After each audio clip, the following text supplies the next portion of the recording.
throughout many years, Oliver Kahn has lived in a state that few people could understand, where each day was not only a match against opponents, but also a relentless battle with himself, a battle where he was not allowed to lose, not allowed to be weak, and even less allowed to show any sign of collapse. From when he was a boy growing up under strict standards, he had learned to bury all pain, turn fear into discipline, turn insecurity into willpower, and turn fragile emotions into a shell so hard that no one could penetrate. But the price of that was he gradually lost the ability to be himself, trapped between two people existing in parallel. One person the world saw, strong, fierce, uncompromising, and another person, quietly enduring, always doubting himself, always afraid that just one moment of letting go, everything would collapse. He not only had to maintain his performance on the field, but also had to maintain the image of an icon, a person who never fell, and that very thing made every victory no longer joy, but became an obligation. Every mistake no longer a lesson, but became an obsession, stretching through sleepless nights, through silent moments no one witnessed, where he forced himself to remind that he was not allowed to shatter, even though inside he had begun to crack long ago. But precisely from that inner conflict, Oliver Kahn built a career that very few goalkeepers in history could match, becoming an immortal icon of Bayern Munich with 8 Bundesliga titles, 6 DFB Pokal Cups, 1 UEFA Champions League title in 2001, along with a divine performance in the penalty shootout, and 1 Intercontinental Cup, while also leaving a deep mark in the Germany national football team with 86 appearances and a peak at the World Cup 2002, where he almost single-handedly led the team to the final and became the only goalkeeper in history to win the World Cup Golden Ball, along with 3 times being honored by IFHS as the world's best goalkeeper, 5 times the best in Europe, many times voted the best goalkeeper in the Bundesliga, and always in the top of the world's best players, those numbers not only reflecting talent, but also proof of the extraordinary willpower of a person who had to pay with his own peace to reach the peak. Before stepping into the journey, please hit like and subscribe to the channel to accompany the story of a person who had to live strong even when inside he was cracking. Because, behind the image of never falling, his real journey still has many things never told. And perhaps it will make you see the Titan in a completely different way. If in front of the goal was where Oliver Kahn learned to control everything, then behind that, in his early years, was where he learned to control himself in a way no child should have to experience too soon. Born into a family with clear discipline and high standards, he was not raised with gentleness, but with silent yet heavy expectations, where affection was not expressed through words, but through having to do it right, having to do it well, and having to not make mistakes. His father, with the experience of a player, did not see his son as a child who needed protection, but as someone who had to train, had to endure, had to learn to stand firm against all pressure. There were no easy praises, no comforting hugs when failing, only strict looks and silence that made the boy understand he had not yet met what was expected. In that space, Oliver Kahn did not learn to express emotions, but learned to hide them, did not learn to seek comfort, but learned to face alone what was happening inside him. Every time he stumbled, he was not allowed to stop for long, not allowed to show weakness, because weakness meant not being strong enough, and not strong enough meant not being worthy. Gradually, tears became something that did not exist in his world, not because he no longer had emotions, but because he no longer allowed himself to show them. Feelings of disappointment, anxiety, fear did not disappear, but were only pushed deep inside, accumulating over time like layers of pressure piling on each other. He learned to stand still when hurting, learned to stay silent when not understanding what was happening, learned not to question his own emotions, because no one was there to answer. And that prolonged silence became part of who he was, a habit, a reflex, a survival mechanism, while other children found joy in play, in moments allowed to make mistakes, allowed to laugh.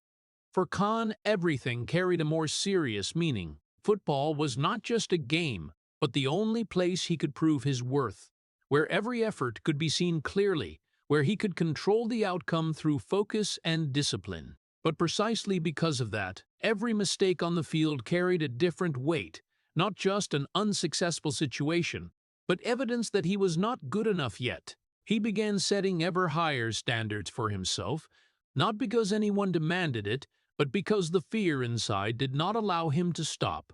Each training session lasted longer. Each move was repeated more times, not to perfect skills, but to eliminate the possibility of error, to minimize the risk of failure, to keep himself always in a state of control. As he grew up, those things did not lessen, but became even clearer. Kahn no longer just tried to do well, but tried not to make mistakes. And between those two was a very big gap. Doing well brought joy, but not making mistakes came from fear, and that very fear guided how he saw the world. Every situation, every decision, every action had to be calculated, had to be controlled, because any looseness could lead to consequences he could not accept. From a boy who learned not to cry, he gradually became a person who did not allow himself to feel weakness. A person who believed that if emotions took control, everything would collapse. But what no one realized was that continuously suppressing like that did not make the pain disappear, but only made it harder to recognize, quieter, but also deeper. Quiet nights, when there was no longer the voice of others, when there was no longer pressure from outside, were when thoughts began to appear more clearly.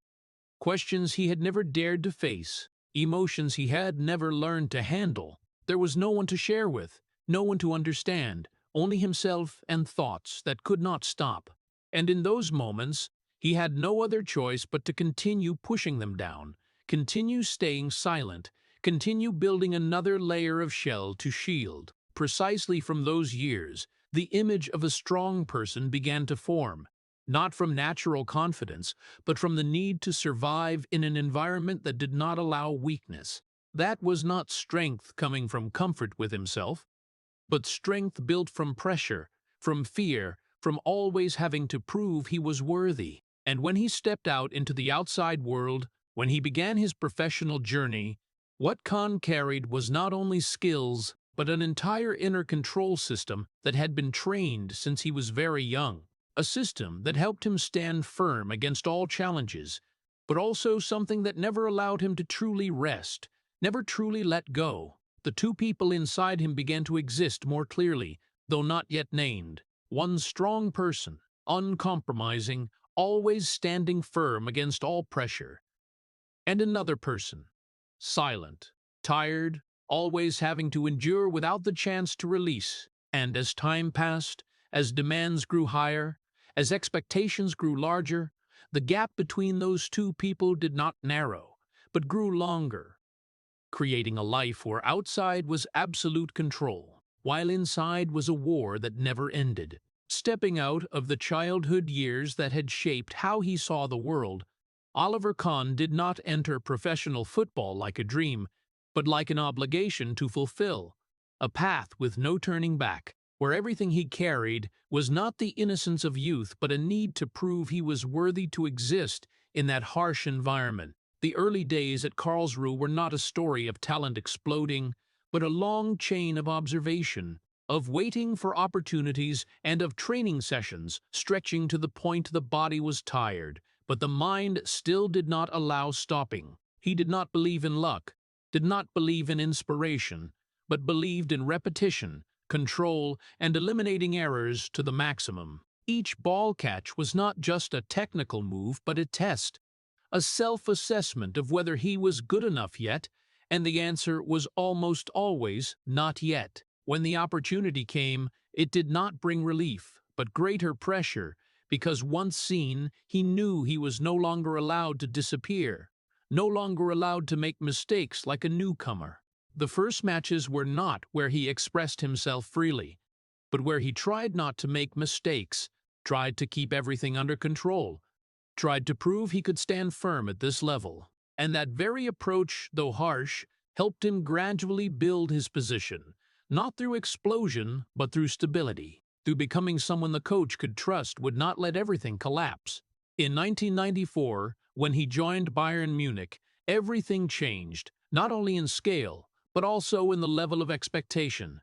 This was no longer a team where he could develop in silence, but a place where every mistake was magnified, every moment was scrutinized, and every player had to live under the pressure of winning. Bayern did not accept failure, and that fit with how he had been taught. But it also meant the pressure he put on himself was now multiplied by the surrounding environment. He did not just play to keep his position, but to meet a collective standard, where only victory was considered enough. Training days at Bayern did not carry the color of glamour, but were like a chain of endless challenges. He trained with an intensity many could not sustain, repeating basic moves hundreds of times, not because he could not do them, but because he had not reached the level of perfection he accepted. Training sessions ended, but he still continued, stayed longer, did more, adjusted every smallest detail, from the way he planted his foot, the way he dived, to the way he read situations.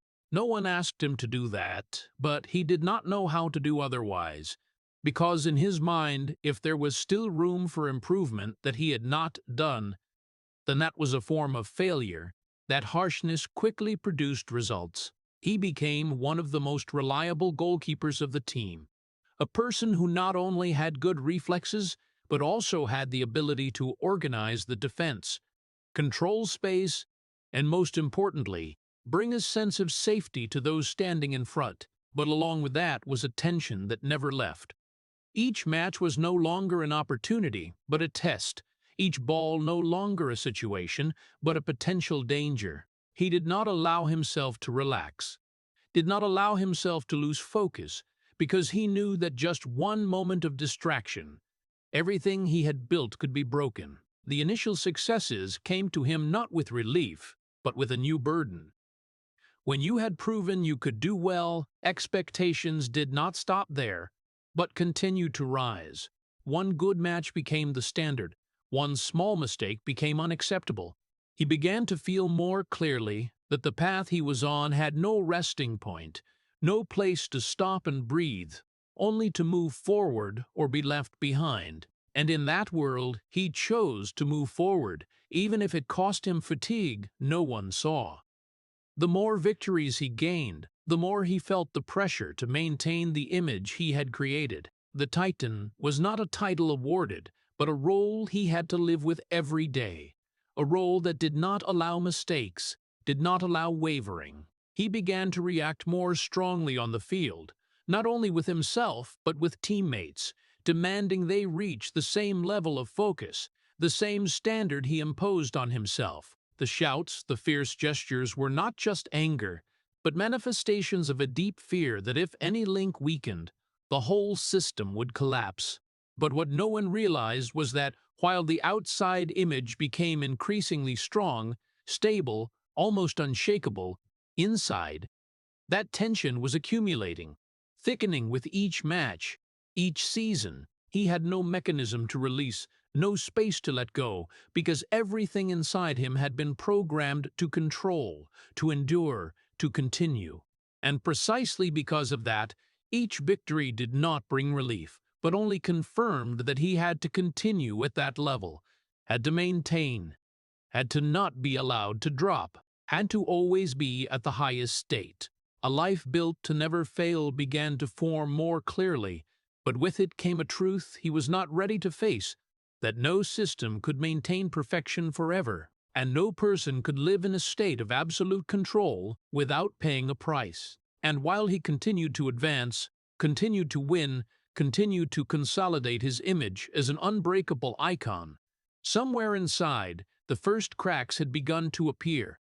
Small, hard to see, but enough to signal that his real battle was not in front of the goal, but deep inside himself. When everything on the field gradually fell into the orbit that Oliver Kahn had painstakingly built, then outside the field, another world began to form, more complex, harder to control, and not following clear rules like football. Fame brought recognition, but also brought constant scrutiny from the media and the public, where every action, every expression, every decision was scrutinized and interpreted in ways he could not control. Before, he only needed to focus on blocking, on positioning, on reflexes.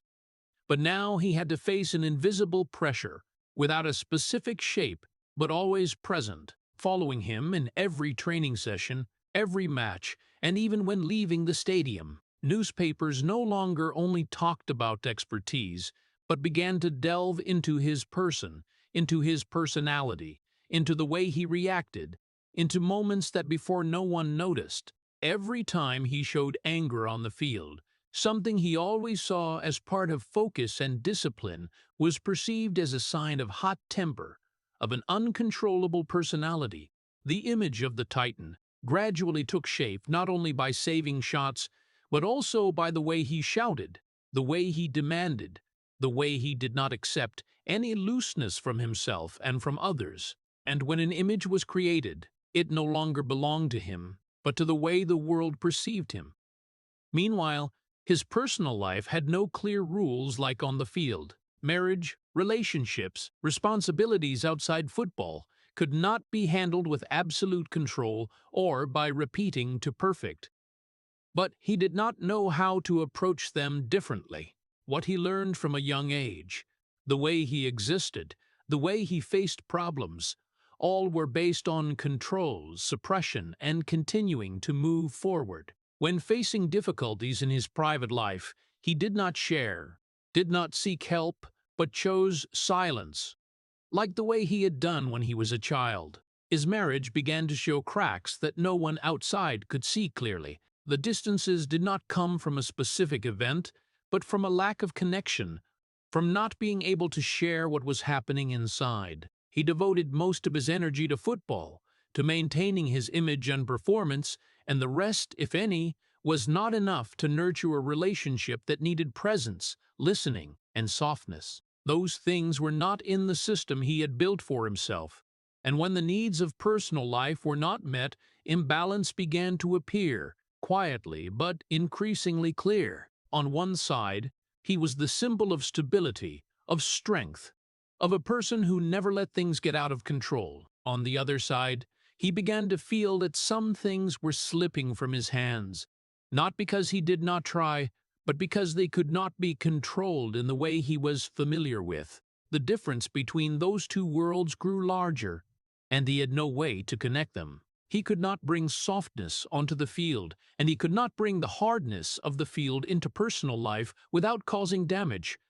The pressure from the media made that gap even clearer. When information about his private life began to appear, when stories no longer only revolved around football, he realized that he was not only judged by what he did on the field, but also by what happened off the field. And that was something he could not fully control. Every article, every headline, every comment could affect how he was perceived, and even if he tried to ignore, they still existed, still created a pressure he could not remove. In that context, the two lives he was living began to separate more clearly. The Titan continued to exist, strong, fierce, uncompromising, the person teammates trusted, the person fans admired, the person opponents had to beware of. But parallel to that was another person, unseen, unmentioned, who was trying to handle problems without a formula, without a clear strategy, only with emotions and uncertainty. The more he tried to keep one side firm, the more he felt the other side became harder to control. And instead of finding balance, he did what he always did, which was to focus more on what he knew how to control. He pushed himself deeper into football, into training, into competing, into maintaining the perfect image, as a way to avoid facing what was happening outside. That helped him continue to succeed, continue to hold his position, but at the same time also made the gap between the two lives grow larger. There were moments, though very short, when he could feel the fatigue, not from the physical, but from having to constantly maintain two versions of himself. But even when realizing that, he did not stop, did not change. because stopping meant having to face, and facing was something he had never been taught. And so he continued standing in the goal with absolute focus, continued stepping out in front of the public with an unshakable image, while inside, the cracks were no longer small signs, but began to connect with each other, creating a pressure that sooner or later he would have to face. The deeper he went into the peak of his career at Bayern Munich, Oliver Kahn was no longer just a goalkeeper. He became the center of all eyes, the person who kept the spirit rhythm for the whole team, the anchor where every mistake in front had to be fixed by him behind, and precisely from that role a new pressure formed. No longer the pressure to prove himself as before, but the pressure to maintain the image of a person who was not allowed to fall. When wearing the captain's armband, he not only represented tactics or position, but represented the standard, the attitude, the way a big team had to exist, and that put him in a position where weakness was no longer an option, but something completely eliminated. Every time he stepped onto the field, he did not just play for the result, but played to ensure that no one saw any sign of wavering, even if just fleeting. His shouts on the field, his fierce reactions after every teammate's mistake, were not simply anger, but the reflex of a person trying to keep everything under control, because he understood that just one loose link, the whole system could collapse, and if that happened, he would be the one ultimately responsible. He demanded perfection not only from himself, but from everyone around him, not because he wanted to be difficult, but because he could not accept the thought that everything could slip from his hands. And that very thing made him increasingly isolated, because not everyone could live at the same level of tension, not everyone could maintain the same emotional intensity, and not everyone understood the fear behind that harshness. The more important he became, the more he felt he had no right to make mistakes. An excellent save was no longer something to be proud of, but something expected. An ordinary ball was no longer enough, and any mistake, no matter how small, became a crack in the image he had spent many years building. The fear of mistakes was no longer just motivation, but became a constant state, a feeling always present in every second, making him never truly relax, never truly play the game by instinct. Everything had to be controlled, had to be calculated, had to be kept within safe limits, and that gradually turned every match into a psychological test rather than a sports competition. Signs of fatigue began to appear not on the body, but in the way he reacted to everything around him.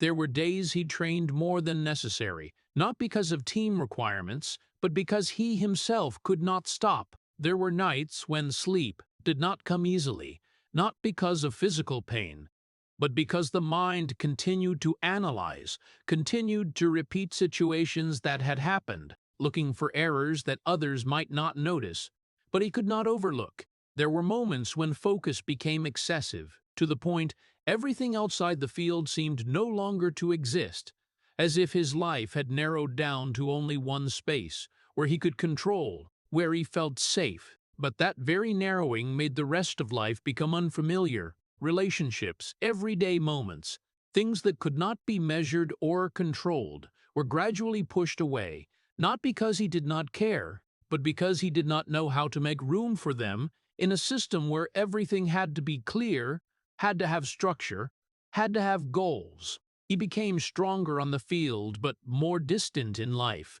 becoming a person everyone knew, but no one truly understood. And that, though not spoken, still quietly created a void, a feeling of lack of connection that he did not know how to fill.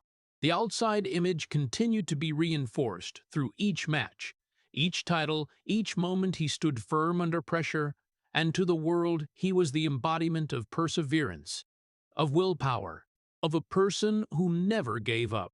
But inside, what had accumulated over many years did not disappear, but became heavier. The tension no longer only appeared in big matches, but became the background state, a feeling always present, making him never truly rest, never truly let loose. There were times, even when the match ended, when everything had passed, He still did not feel relief, did not feel released, but only felt that he had overcome another challenge, and ahead there would be other challenges. Success did not bring an end, but only opened a new chain of requirements, a new standard. And he continued again, like a loop with no stopping point. He did not allow himself to stop to feel, to look back, because stopping meant having to face what was happening inside, and that was something he had never learned how to do. And then, when all those things combined, one thing became clear, though no one said it, that the mask he had built to survive, to succeed, to become the Titan, was no longer as light as before. It became heavier with each year, with each expectation, with each fear, and even though he could still wear it, could still continue to play, continue to win, the price to pay was no longer just temporary fatigue, but a prolonged, quiet erosion, where outside was still an impenetrable wall, but inside, the cracks were no longer a possibility, but had become part of who he was.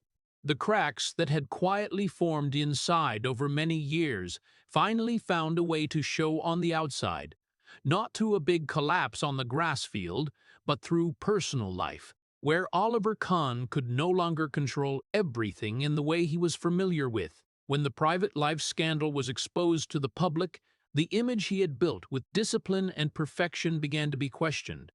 Not about his playing ability, but about the person behind what the world once trusted. Newspaper headlines no longer talked about saving shots, but delved deep into his private life, into personal decisions, into mistakes that before no one thought he could make. And for the first time in many years, he was no longer the one controlling the story, but became the object of it. The breakdown in his marriage did not happen in one moment, but was the result of a long process, where the gap between the two people inside him grew so large that it could no longer be hidden. What he brought back from the field, the tension, the harshness, the control, could not transform into listening or understanding in private life. What he lacked, the ability to share, the ability to be soft, the ability to allow himself to be weak, were precisely the things necessary to maintain a relationship. And when those needs were not met, the cracks became unavoidable. Marriage, instead of being a place for him to find balance, became another space he could not control, could not fix with sheer effort. When everything broke open, it not only affected those involved, but also spread outward, where the public began to look at him with a different eye. People no longer only saw a great goalkeeper, but saw a person with mistakes, with controversial choices, and that created a change he could not reverse. Judgment did not come from one side, but from everywhere, from the media, from fans, from people who had never met him but felt they had the right to make judgments. Every story retold, every detail exploited, all contributed to making his image more complex, and at the same time further from the Titan image he had tried to keep. Before all that, his reaction was not to explain or resist, but to stay silent. There were no long interviews to justify, no explanations to clarify, only a continuation, continuing to play, continuing to train, continuing to appear on the field as if nothing had happened. For many people, that could be a sign of strength, of not letting outside factors affect professionalism. But inside, that silence was not peace, but the only way he knew to face pressure. He did not speak out, did not share, did not seek sympathy, but kept everything inside, just like the way he had done since he was a child. But silence did not make everything disappear. It only made the gap between the two lives he was living become clearer. On the field, he was still the person teammates relied on, still the one holding the goal firmly, still the one who did not allow himself and others to be distracted. Off the field, he was a person facing consequences he could not solve with discipline or willpower. Those two worlds were no longer parallel in balance, but began to pull him in two different directions, making him have to spend more energy to keep both from colliding directly. The more he tried to keep the image on the field, the more he had to push what was happening off the field deeper down. But that did not make them disappear, but only made them heavier, accumulating over time. There were moments, though very short, when that tension exceeded his control, shown through the way he reacted, through his eyes, through actions that others might see as excessive. But right after, he pulled himself back, tightened again, continued, as if nothing had happened. For the public, the story might gradually calm down over time. New news appeared, other events attracted attention. But for him, what had happened did not disappear. It became part of who he was, part of the second life he could not escape, could not leave behind. And precisely from that, a truth gradually became clear, that maintaining two lives was not just a temporary state, but had become the way he existed, a way of existing that demanded more and more energy, more and more control, and less room to breathe. The gap between the two people inside him was no longer a vague difference, but became a real gap, a gap he had to constantly bridge every day to not fall down. But each time, like that bridge weakened a little. And though he could still cross, could still keep everything going, the feeling that it could collapse at any time never left him.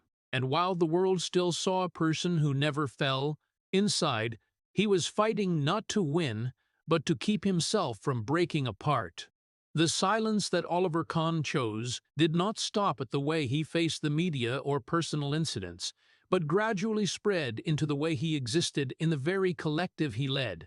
On the field, he was still the center of every defensive structure at Bayern Munich, the one reading the match from behind, the last voice ringing out whenever the team needed to maintain discipline. But the way he led was not based on closeness or empathy, but on standards and pressure, a style of leadership that made others obey more than want to get closer. Each instruction from him carried harshness. Each reaction carried high intensity, as if everything was always on the edge of collapse, if not controlled immediately. For teammates, he was the person they could trust when the match became most tense, the one who would stand firm when everything around began to waver. But at the same time, he was also the person they found hard to approach when the match ended, when there was no longer the pressure of 90 minutes on the field, when everything returned to normal life rhythm. The respect they gave him did not come with closeness, because the distance had been established not by words, but by the way he always kept himself in a separate position, a position where he did not allow anyone to see his weak side, and also did not try to understand others' weak sides. Conversations in the locker room often revolved around tactics, positions, responsibilities, rarely touching personal things. When there were mistakes, his reaction was quick and clear, with no room for softness or beating around the bush. That helped the team maintain high standards, but also made the shared space more tense, where everyone had to always keep themselves in a ready state, not only to play, but to avoid becoming the object of criticism. Gradually, an atmosphere formed, where his presence brought professional reassurance, but at the same time also brought an indescribable pressure. The isolation did not come from being pushed out, but from him placing himself in a position that others found hard to step into. He did not share what was happening inside, did not talk about the pressures he felt, did not seek empathy, and that made those around him not know how to approach him. They saw a strong, stable person, unaffected by outside changes, and therefore they assumed he did not need support. But in reality, that very silence was a sign of a void that no one noticed. The more successful he became, the more his position was reinforced, and with that, the distance became increasingly clear. The titles, the victories, the moments when he became a hero in front of tens of thousands of spectators did not pull him closer to those around him, but on the contrary, placed him in a higher position where connection became more difficult. When you were seen as an icon, others no longer looked at you as an ordinary individual, and that very thing created a gap that was not easy to narrow. On trips, in training sessions, in moments when the team was together off the field, he was still present, still participated, but always kept a certain distance, as if there was an invisible boundary he did not want anyone to cross. not because he did not want closeness, but because he did not know how to do that without losing the control he had built. For him, opening up, sharing, letting others see the inside part, meant accepting a level of uncertainty he had never been familiar with. Success, in his case, did not bring connection, but brought separation. Each step forward, each title achieved, each recognition, all reinforced the image he had to maintain, and at the same time made returning to the simplicity of an ordinary person more difficult. He not only had to be the best, but also had to be the strongest, the most stable, the one not affected by what happened around. And when you had to keep so many roles like that, there was not much space left to simply be yourself. There were moments, very rare, when pressure decreased, when the match had passed, when everything temporarily calmed down. He could feel the fatigue not coming from the body, but from having to constantly maintain that image. But even when realizing that, he did not change, did not find another way to approach, but returned to what he knew best, which was control, discipline, and continuing. And that very repetition, though helping him maintain his position, made the distance between him and those around him grow larger. The higher he stood, the more he realized that not everyone could go with him there. Not because they were not capable enough, but because the path he chose required a level of sacrifice that not everyone was willing to accept. And in that process, he gradually got used to being alone, not because he wanted to, but because that was the natural consequence of the way he existed. A leader no one could get close to, an icon no one truly touched, a person whose outer strength grew larger while the inner void became clearer over time. 2002 did not come like an ordinary milestone in Oliver Kahn's career, but like a final limit he was forced to touch, where everything he had built over many years was compressed into a short but harsher journey than any previous period. When wearing the colors of the Germany national football team at the World Cup, he did not just step into the tournament as a goalkeeper, but as someone carrying the expectations of an entire collective lacking big stars, a team not highly rated, but needing a solid enough anchor to survive through each match. And precisely in that circumstance, he became the center, not in a chosen way, but in an unavoidable way. Right from the first matches, his presence created a clear difference, not just in the blocking shots, but in the way he organized the defense, the way he read the match, and the way he kept everything from getting out of control. Each save was not just a reflex action, but an affirmation that he was still standing firm, that he could still keep everything within limits. As the team advanced deeper into the tournament, his role became even clearer, not as part of the system, but as the system itself. Victories did not come from domination, but from endurance, from holding firm in the most difficult moments.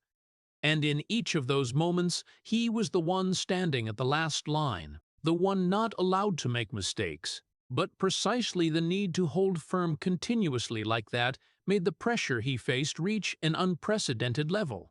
Before, he could rely on a strong collective, could share responsibility, but in this tournament, he clearly felt that any mistake from him could end the entire team's journey. That made each match not only a technical challenge, but a test of mental limits.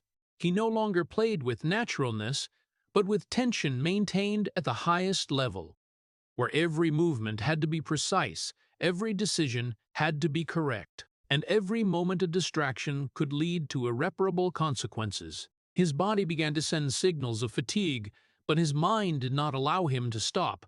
Minor injuries, lingering pains, signs of exhaustion were not enough to slow him down, because he was used to overcoming them, used to putting the task above his own feelings. But what he could not easily overcome was the mental wear. Each match ending did not bring relief, but only another step in the journey that had to continue. Another step where he had to maintain his image. He did not allow himself to feel relief, because he knew there were still matches ahead, still challenges he had to face. When the team entered the knockout rounds, pressure from outside increased even more. The media began to talk about him as a phenomenon, as the one pulling the whole team further than expected, and that, instead of bringing confidence, created a new burden. Each praise became an expectation. Each recognition became a new standard he had to maintain.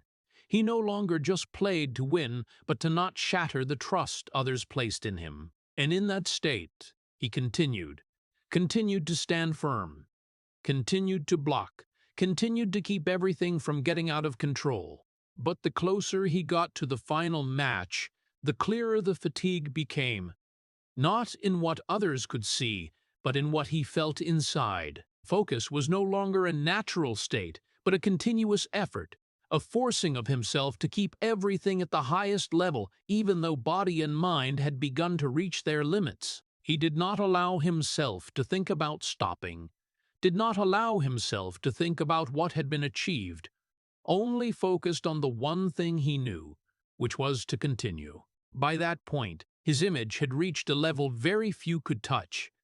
He was not only an excellent goalkeeper, but a symbol of resilience, of willpower, of a person who never fell.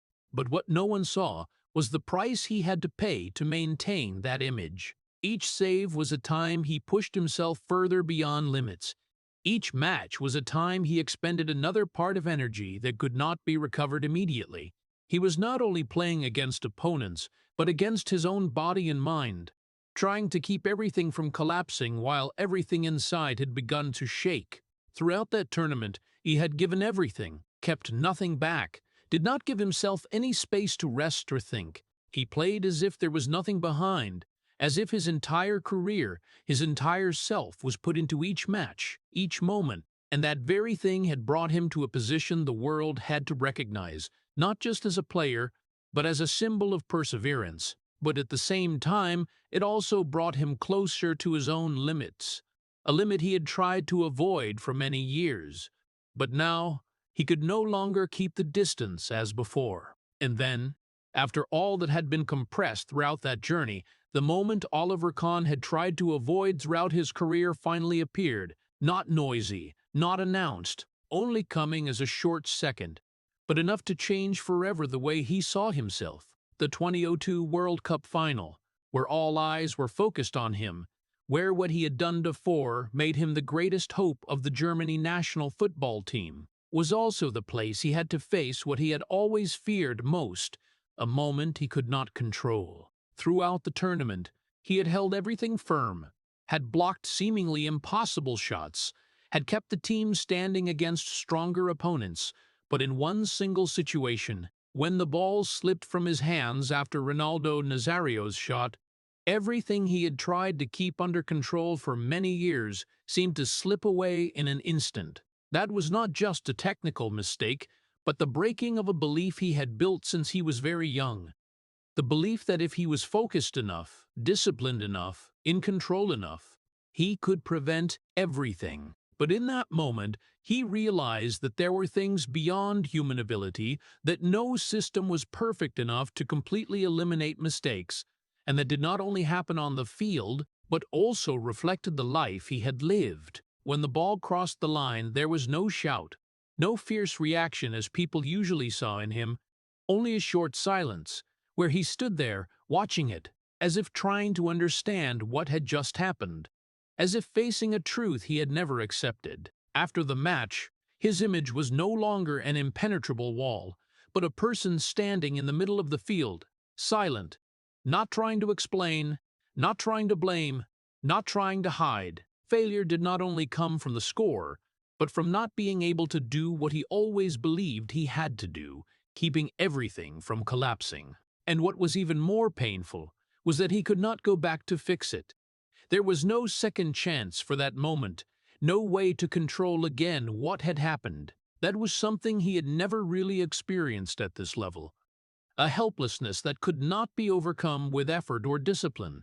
In a paradox that even he found hard to accept, he was still awarded the World Cup Golden Ball, becoming the first and only goalkeeper in history to receive that honor. For the world, that was recognition for what he had done throughout the tournament, proof of his talent and influence. But for him, that title did not bring complete joy, but came with an indescribable feeling of emptiness. He stood on the award podium, not like a winner, but like a person carrying both sides of a story, one side what he had achieved, and one side the moment he could not control. That contradiction did not disappear after the tournament ended, but followed him back, becoming part of the way he saw himself.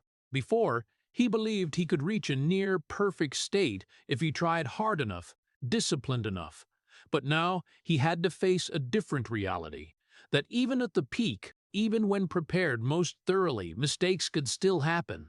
That not only shook his belief in control, but also made him question the way he had lived, about whether not allowing himself to make mistakes was really the right path. In the days after that, when everything gradually calmed down outside, inside him it became noisier. Images from the match repeated in his mind, not like a distant memory, but like an experience, still continuing, where he tried to analyze, tried to find out what had gone wrong, what could have been done differently. But the more he searched, the more he realized that not everything had a clear solution, not every situation could be completely controlled. And that very realization, though very hard to accept, opened a new way of seeing himself, a way he had never allowed himself before. The Titan image did not disappear, but was no longer intact as before.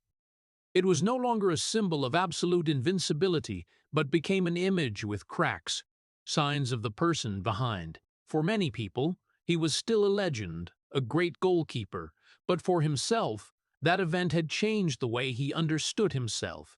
He was no longer just the protector of the goal, but a person who had experienced his own limits, who had faced a moment where everything was no longer under control. And perhaps, precisely in the moment he could not control, he began to understand what he had avoided for many years. That becoming human was not about eliminating mistakes, but about accepting that they existed, and that the value of a person was not only measured by what they kept, but also by the way they faced what they could not keep. After that moment, something in Oliver Kahn had changed. Not immediately, not in a way outsiders could easily notice, but quietly, slowly, but deep enough to disrupt what he once believed was unshakable. Before, every time he stepped into a match, he carried an almost absolute belief that if he was focused enough, disciplined enough, in control enough, he could master every situation, could keep everything within the limits he set. But after that final, that belief was no longer intact. It did not disappear completely, but was no longer as solid as before, no longer a support he could rely on without doubt. Matches after the World Cup no longer brought the familiar feeling as before. On the surface, he was still the top goalkeeper of Bayern Munich, still went out, still blocked, still showed focus and determination as everyone expected. But inside, each situation was no longer simple as before. Before, his reflexes came naturally, almost instinctively. But now there was a very small pause, a moment where thoughts interfered, questioned, analyzed, and that very thing changed the rhythm he once controlled very well. Decisions were no longer based only on immediate feeling, but were influenced by what had happened, by the memory of the moment he could not master.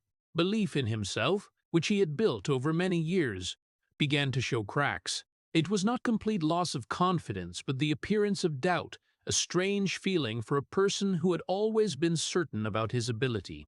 Each small mistake, each imperfect situation carried greater weight than before, not only because of its consequences, but because it recalled the feeling he had experienced in the final.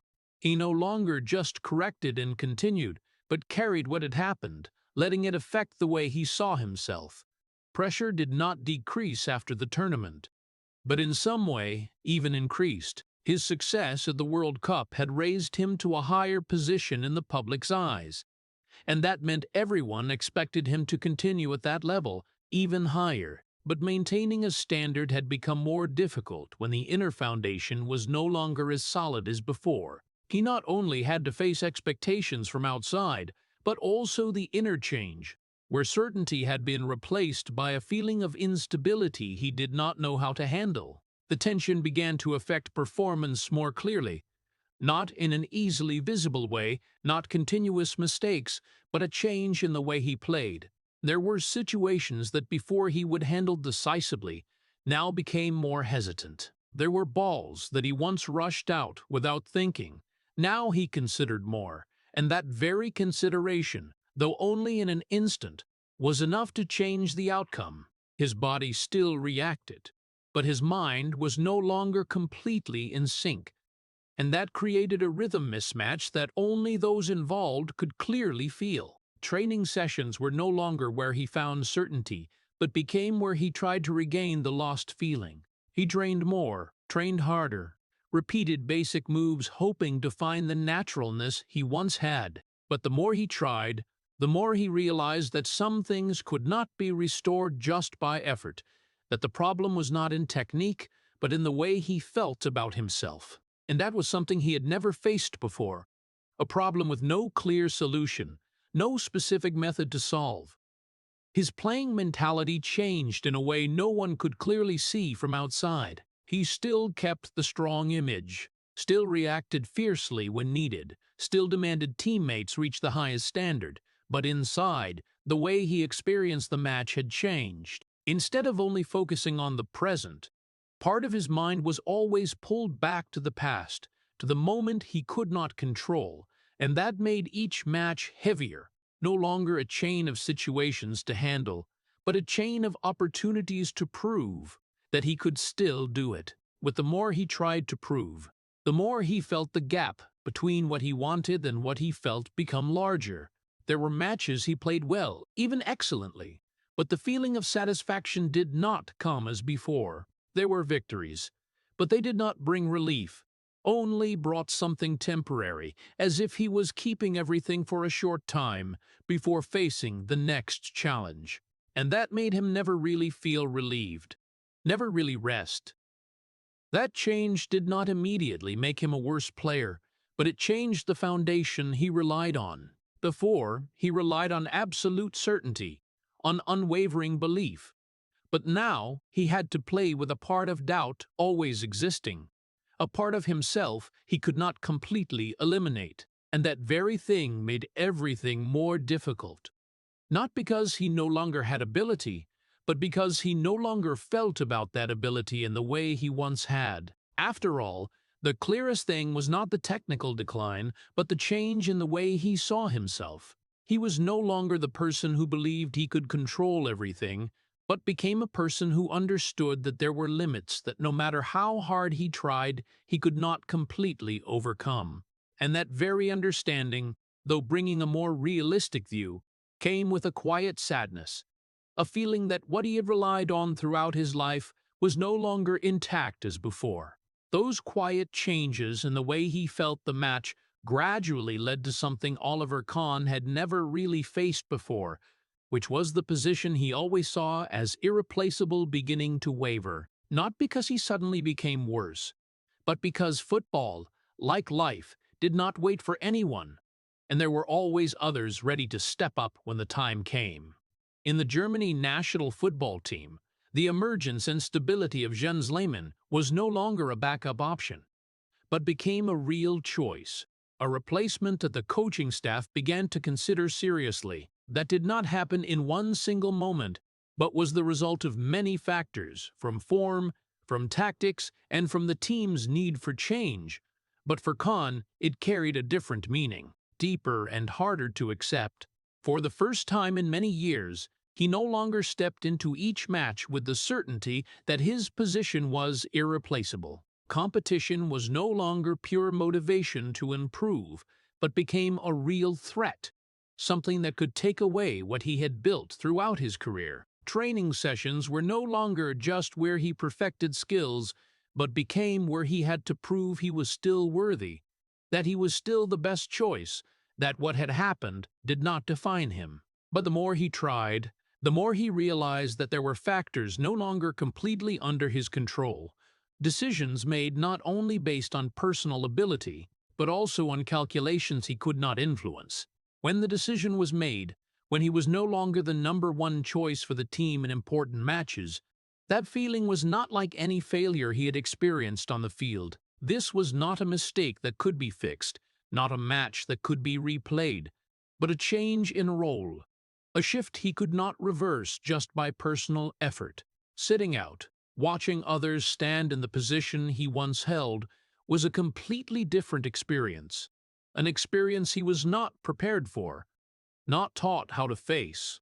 From the outside, he still maintained professionalism, still trained, still supported, still showed that he accepted the team's decision. But inside, that was a process of facing a truth he had avoided for many years, that no position was permanent, that no one could maintain the peak forever, and that even the strongest people would eventually have to give way. For a person who had built his entire self based on control and maintaining the highest standards, that was not just a career change, but a shake in identity. The feeling of disorientation began to appear not because he no longer knew what to do, but because what he once knew was no longer enough to guide him. Before, everything was clear. Train, play, improve, hold the position. But now, the path ahead was no longer linear like that. He still continued to play at club level, still played an important role at Bayern Munich, but the experience with the national team had left a mark he could not ignore. It not only changed the way he saw his international career, but also affected the way he saw his entire journey. The control he once had over the future began to decline, not because he lost ability, but because he realized there were factors that could not be controlled by willpower or discipline. The coach's decision, the team's strategy, the emergence of others, all were variables he could not control, and that created a feeling of insecurity he had never experienced at this level. Before, he believed that if he did his part well, everything would be stable. But now he had to accept that doing well was not always enough. In silent moments, when there was no longer the noise of the stadium, no longer the direct pressure of the match, questions began to appear more clearly. Who was he if not the person standing in the goal? Where did his value lie if he no longer held the role he had been attached to for many years? Those questions did not have immediate answers, and not having clear answers was what made him feel more disoriented than any previous failure. But even in that state, he did not stop. He continued to train, continued to play, continued to maintain what he could control as a way to keep everything from completely slipping away. That persistence no longer came from absolute belief, but from a need to hold himself firm in a period when everything around was changing. He was no longer fighting to prove he was number one, but fighting not to completely lose what had defined him. And precisely in that process, one thing gradually became clear: that losing a position was not just losing a role, but losing part of the person he had built. But at the same time, it also opened up a possibility he had never thought of. The possibility of existing without having to control everything. The possibility of accepting that not every period in life had to be dominated. But there were periods that needed to be gone through, no matter how much uncertainty and difficulty they brought. The day finally came when even he understood that every effort to hold tightly to the past was no longer enough to prolong anything further. Oliver Kahn stood before a decision he had postponed for a very long time. Stepping away from the grass field, not because he no longer loved football, but because he knew there were limits that could not continue to be overcome, and there were chapters in life that had to be closed, no matter how difficult it was to accept that. The decision to retire did not come like a relief, but like a heavy letting go, where he not only left a job, but left the very environment that had shaped who he was for many decades, where everything was clear, everything had structure, everything had goals, and where he always knew what he had to do to survive. The day he no longer stepped onto the field as a player, no longer stood in the goal with the familiar gaze, no longer heard the cheers or felt the pressure of every ball situation, was not only the end of a career, but the end of a part of his identity. The Titan, the name the world attached to him, no longer had a place to exist in the way it once had. There were no more matches to prove, no more moments to show, no more direct pressure to react to, and that very thing forced him to face a question he had always been able to avoid before. Who was he when he was no longer the protector of the goal? The emptiness appeared not immediately, but crept into every day, every moment when the familiar rhythm of life disappeared. Before, every day of his was shaped by the training schedule, by matches, by specific goals, but now time became wider, emptier, and no longer filled by the things he had been familiar with. Silence replaced the sound of the stadium. Slowness replaced the high pace he once lived, and in that space, the things he had once pushed deep down began to appear more clearly. With no more roles to shield behind, no more image to maintain, he was forced to face his true self, not the titan that others saw, but the person who had existed in parallel for many years but had never been fully acknowledged. The questions that before he had no time for, or did not allow himself to think about, could no longer be ignored. The emotions he had once suppressed were no longer overshadowed by playing pressure, but gradually rose, demanding attention, demanding recognition. Silence became a large part of his new life. Not the silence of avoidance, but the silence of having no more noise to cover what was happening inside. Before, he could hide in work, in training, in playing, but now there was nowhere left to hide. Only himself and thoughts that could not be pushed away. That was not easy, did not bring an immediate feeling of liberation, but was like a slow process where he had to relearn how to exist without relying on what had once defined him. There were days he felt he still belonged to the grass field, still could stand in the goal, still could react to situations like before, but at the same time, he also realized that was no longer reality but only memory, a habit that had not yet disappeared. The transition from a life with clear structure to a more open life was not something that could happen overnight, and he had to learn to accept that he could not apply the same level of control to everything. Not having to maintain a strong image every day could be seen as a release, but for him, it was also an emptiness that needed to be filled with things he was not yet familiar with.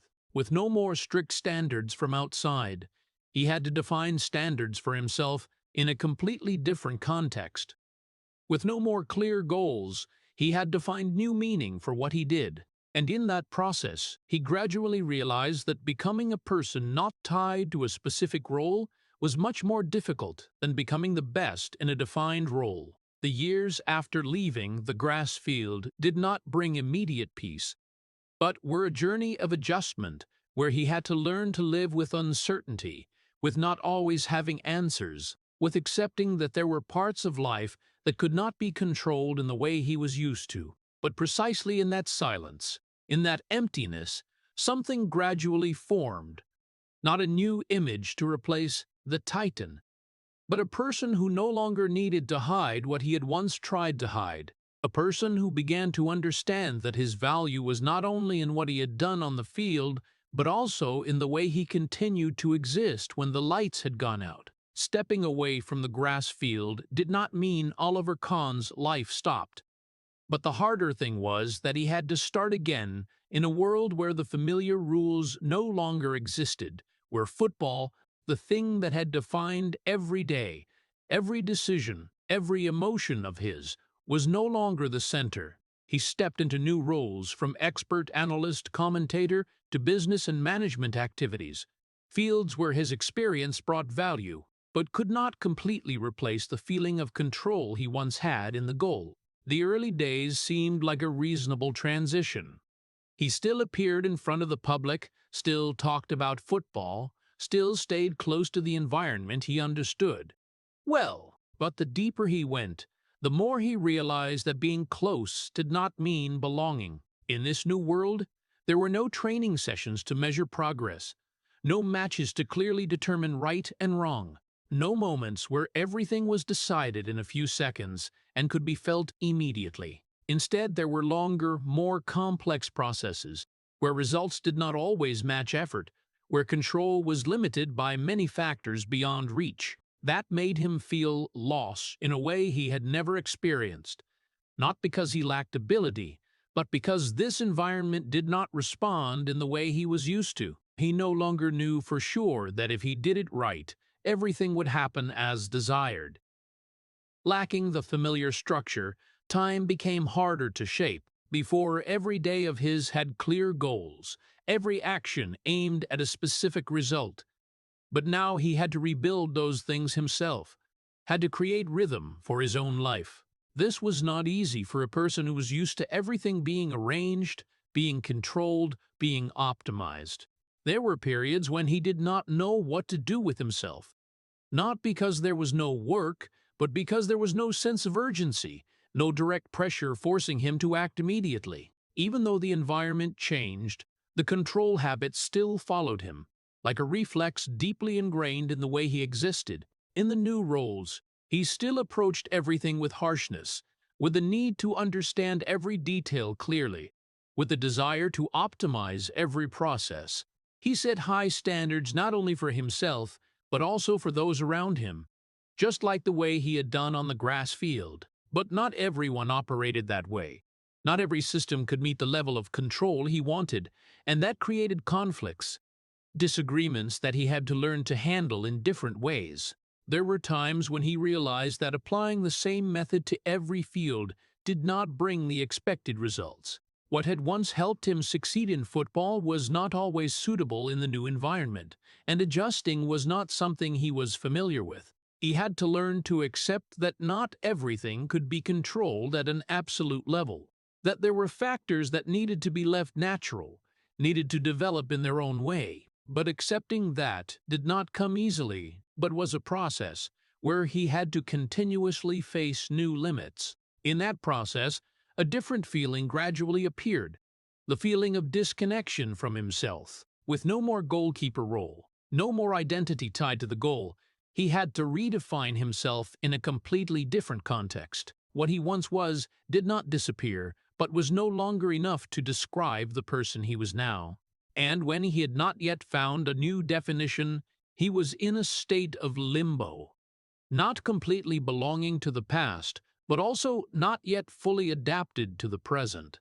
There were moments he looked back, not with simple regret, but with a harder-to-describe feeling, as if a part of him was still on the field, still standing in the goal, still reacting to situations that now only existed in memory. But at the same time, he also knew he could not go back, could not live forever in what had passed. That forced him to keep moving forward, even if the path was not clear, even if every step required adjustment he was not used to. The silence from before did not disappear, but continued to exist in this period, but carried a different meaning. It was no longer shielding, but space for him to think, to observe, to gradually understand that life did not only have one way to exist, not always needing to control, not always needing to reach the highest standard, and not always needing to prove something, but transitioning from a clearly defined life to a more open life was not a jump,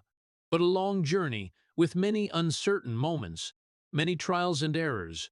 And in that journey, he was no longer the titan the world once knew, but a person learning to exist without relying on what had once made him, a person gradually finding connection with himself again, not through controlling everything, but through accepting that not everything needed to be controlled. When stepping into the leadership role at Bayern Munich, Oliver Kahn brought with him everything he had accumulated throughout his career, not only professional experience, but also a system of thinking, approach, and the belief that with enough discipline and control, everything could be directed as desired. To some extent, that helped him quickly grasp the role, understand the structure of a large organization, and make decisions with the clarity he once applied on the grass field.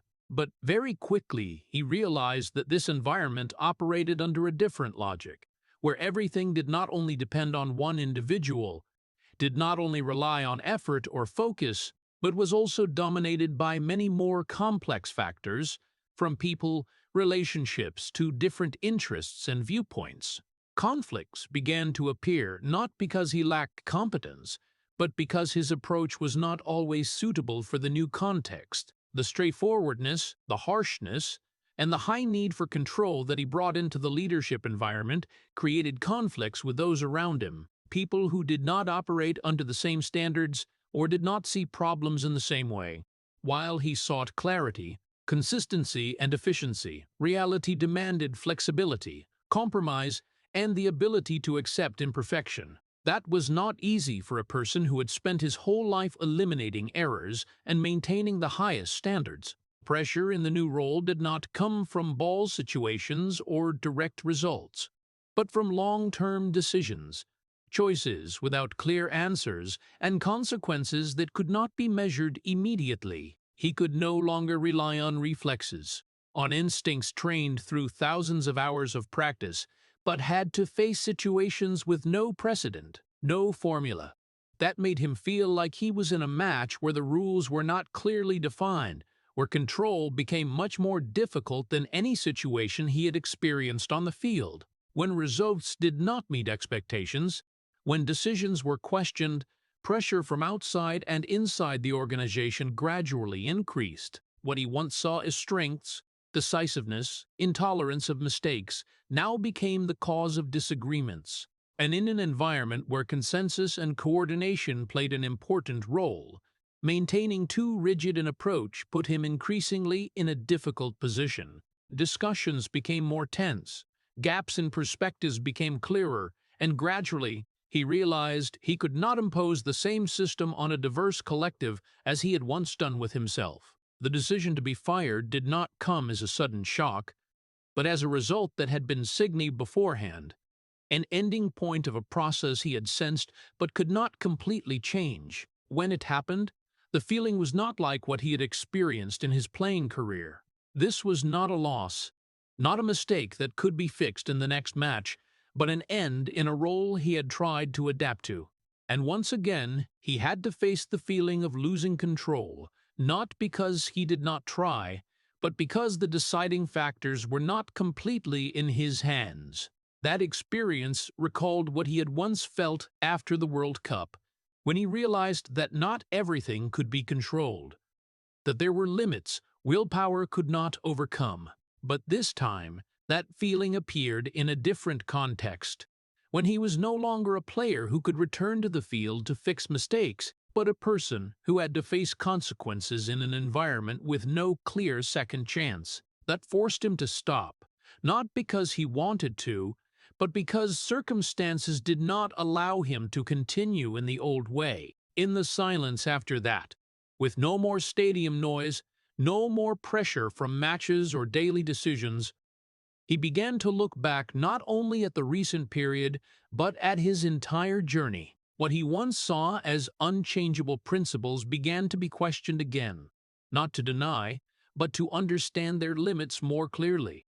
He realized that control, though important, was not always the answer, that there were situations that needed to be approached with flexibility, with accepting imperfection. This was not a change that happened immediately, but a process where he had to relearn how to see himself and his choices. He no longer only evaluated success or failure based on results, but began to consider how he approached problems, how he interacted with others, and how he reacted when things did not go as desired. That did not erase what he had achieved, but helped him see them from a different angle, no longer as absolute standards, but as part of a more complex journey. And perhaps precisely in the period when control once again slipped from his hands, he again had the opportunity to understand himself more clearly, not as an icon or a role, but as a person with strengths and limits, a person who no longer needed to keep everything under control to exist, but began to learn to exist even when he could not control everything. After everything he had been through, when roles came and went one by one, when titles were no longer the center, and when silence was no longer something to avoid, Oliver Kahn stood before himself in a way he had never allowed before, with no more goal behind to protect, no more cheers in front to cover, no more pressure to react immediately. Only an empty space remained, where the two people who had existed in parallel for many years finally had to face each other directly. One person the world knew, strong, fierce, uncompromising, and another person, quiet, tired, who had to endure in silence without the chance to be acknowledged. Throughout that journey, he did not really live two separate lives, but lived in a prolonged separation where each part of himself developed in different directions, never truly becoming one. Accepting that he could not maintain the perfect image forever did not come as a failure, but as a belated release. In the past, he had spent too much energy maintaining a standard no human could fully achieve. A standard that did not allow mistakes, did not allow weakness, did not allow stopping. That had helped him reach peaks few could touch, but at the same time had taken away from him things that could not be measured by titles. When looking back, he no longer only saw victories, saving shots, honored moments, but also saw sleepless nights, moments of self-doubt, the distances he had created with those around him and with himself. His successes were still there, not denied, not devalued. He was still one of the greatest goalkeepers in history, still an icon of Bayern Munich and the Germany national football team, still the person who stood firm in moments when others might fall. But beside that, he also began to acknowledge the losses he had not allowed himself to name before, losing the simplicity in the way he felt life, losing the ability to connect easily with others, losing moments when he could just be an ordinary person without needing to prove anything. Those things could not be replaced by any title, and realizing that did not diminish the value of what he had achieved, but made the picture fuller, more real. The way he saw himself also changed over time, no longer based on how much he could control, how high he could maintain the standard, but based on what he could accept. He began to understand that strength was not only in standing firm against all pressure, but also in the ability to acknowledge limits, to acknowledge that there were times he was not perfect, that there were moments he could not do better. That did not make him weaker, but made him more human, closer to himself and to those around him. This change did not happen suddenly, but through each experience, each stage, each time he had to face things he had avoided before, from losing his position, to stepping away from the grass field, to the challenges in the leadership role. Each step contributed to making him understand himself more clearly, not in the way he once believed, but in a broader way, including both strengths and limits. He no longer tried to eliminate weak parts, but learned to live with them, no longer saw them as something to hide, but as an inseparable part of who he was. The final image was no longer the Titan standing motionless in front of the goal, but a person who could stop, could breathe, could look back without needing to evaluate everything by win or lose standards. He no longer tried to keep everything under control, no longer tried to prove that he could not be broken, but accepted that he had once been shaken, had once lost control, and still continued to exist. That did not diminish what he had done, but made them more meaningful, because they did not come from absolute perfection, but from a person who had to overcome so many things no one saw. Perhaps the hardest thing was not becoming the Titan, but learning to live when he no longer needed to be the Titan anymore. And precisely in that process, he found a different way of existing. Not based on controlling everything, but based on understanding that not everything needed to be controlled. A way of existing where he no longer had to split himself into two parts, but could let them coexist, imperfect, not completely stable, but more real than any image he had once tried to maintain. And when looking back at the entire journey, from a child who learned not to cry, to an icon of invincibility, then to a person learning to accept limits, his story was not only about football, but about how a person existed under pressure, under expectations, and finally, in the truth of himself. It was not a perfect ending, not a story without cracks, but a journey where value did not lie in never falling, but in still standing firm, even when he could not keep everything under control. The story of Oliver Kahn leaves a feeling of both admiration and pain, because behind the image of the Titan, standing firm like an impenetrable wall, was a person who had to live too long in suppression and so forcing to the point of exhaustion. From a child taught that pain must be silent, not allowed to cry, to a leader at Bayern Munich who always shouted to maintain discipline, he had built his entire life based on absolute control. But that very thing made him lose the ability to connect with himself and those around him. The moment of mistake in the 2002 World Cup final was not only a professional error, but the collapse of the belief that a person could be perfect if they tried hard enough. And his silence after that failure showed a loneliness that no title could compensate for, even when he was still awarded the World Cup Golden Ball. After that, losing his position to Jens Lehmann or being fired from the leadership role at Bayern Munich further deepened a painful truth. No one could control everything forever. What makes this story touch the hearts of Americans is not only the success, but the price of pursuing perfection in a society that always values achievement, where many people are also quietly enduring pressure to be strong, to succeed, to not be allowed to fail. The biggest lesson is not to become perfect like Kahn, but to learn to accept one's own limits, to allow oneself to make mistakes, to allow oneself to be weak, and more importantly, not to trade inner peace just to maintain an image the world expects. If the story of a person who spent his whole life not being allowed to fall makes you think, please hit subscribe and leave a heart as a way to respect that silent journey. Thank you for listening, and see you in the next video where we will continue to explore lives that seem strong but hide many things never spoken.